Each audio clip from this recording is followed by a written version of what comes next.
You are now welcome to the Fetaverse. I named this YouTube channel Fetaverse because that's going to be the title of my next album. But before we start talking about my next album and understand what's to come, we have to understand what came before. We all know that history teaches us, you know, what is to come. And we will never understand what is to come if we don't understand what happened before. So I'll give a little background, and this is the story of who I became, who I became. Now,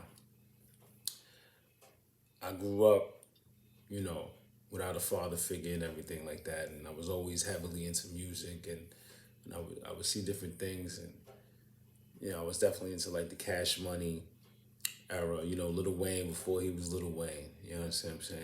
Before he was Tunchi. I was listening to, the Master P, and I was listening to the Jay-Z and the Rockefeller, you know what I'm saying? Heavily into the 3 6 Mafia. And, as a youngin', people didn't understand my music choice. Because, yeah, I like DMX, but mainly in my car was Project Pat or, Hot Boys or Big Timers and 504 Boys, No Limit and things like that. So my background is a little different. You expect somebody from New York to be Method Man, Red Man, and, I like these guys and everything like that. And they all had something to bring to the table, but I was always looking to something different.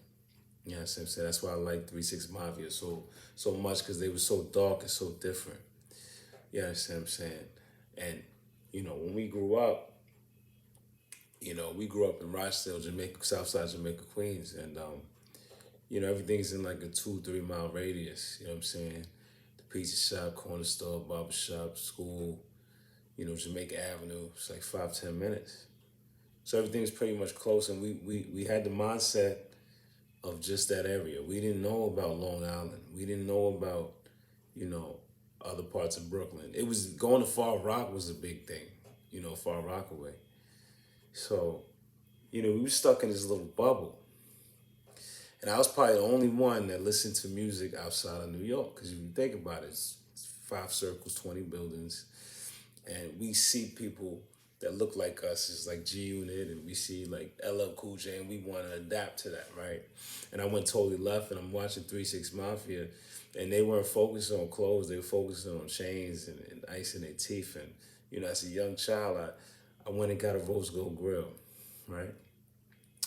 Because I was like, I want to be like Juvenile or Paul Wall, whoever it was when I was a kid listening to. So I got the opportunity. I dropped out of high school, right? Before I dropped out of high school, I'll tell you what happened. I started off in Queens Vocational. The funny shit about Queens Vocational is my mother sent me there because she said it's safe. You know, her interpretation of safe was this was a school without metal detectors. But if you're from the hood, man, the spots without the metal detectors is the dangerous spots. So the kids was bringing guns into school, you know. And I wasn't really going to school much. I was into, my first girlfriend I had at the time. I was 14 years old. And, I just dropped out. I just went to another high school, which was August Martin. Which she wanted me to stay away from my friends, because, we all in Rochdale, we in that small bubble. At least I went to Queens Vocationals on the other side of Queens. Got to see something different, get on the train. You know what I'm saying? I saw 9/11. I saw it from the train, like it was crazy. But yeah, I'm in August Martin, and I was fortunate enough to start my rap career there because they had something called the Beat Club.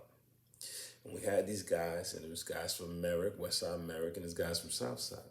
So even at that time, I didn't even know about Merrick and stuff, and we was beefing. We was just beefing with circles. It was Circle 5 versus Circle 1 in Rochdale. Rochdale versus Baisley. Now we talking West Side Merrick, and they got gangs, and we got Lost Boys, and it's just a lot of stuff going on. But I kept away from all that, and I decided to get into music. You know what I'm saying? I let Gucci Goonie do all that shit. You know what I'm saying? He always said, I want you to focus on the business and the craft, and I'll handle all of this. And it was fortunate for me. He kept me out of jail. A lot of situations where I could have got jammed up. So I became the artist formerly known as Cheese, right? This nigga's just cheesing. And Cheese was a form of money. So I became Cheese, and they called me Cheddar. Then I became Young Cheddar. Then it was Cheddar Banks. And I started off real raw, right? Like, cause I'm listening to Cameron. Again, I'm from Queens. I'm listening to all the Harlem niggas, right? I'm Cameron fan. I'm a fucking Dipset fan. Jim Jones, Jewel, J.R. Wright, and they raw. So I had some raw records. You know what I'm saying? If you listen to my records now, you'd be surprised. I was real raw, right? Sex, drugs, and entertainment. That was pretty much, my album, and that's what I was rapping about, right? So we get into that, and we recorded it. And I remember it was a preacher that owned the studio, and when he heard one of my records, he cut that shit off so fucking quick, man. It was so silent. It was like a crypt in that motherfucker. He was like, "No, we're not doing this in here."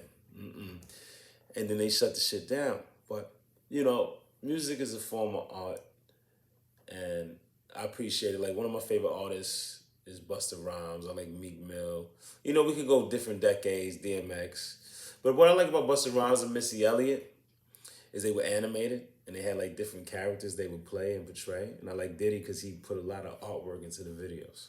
So this is where my music comes from. But this is, my first video. Make sure you subscribe. Hit that subscribe button.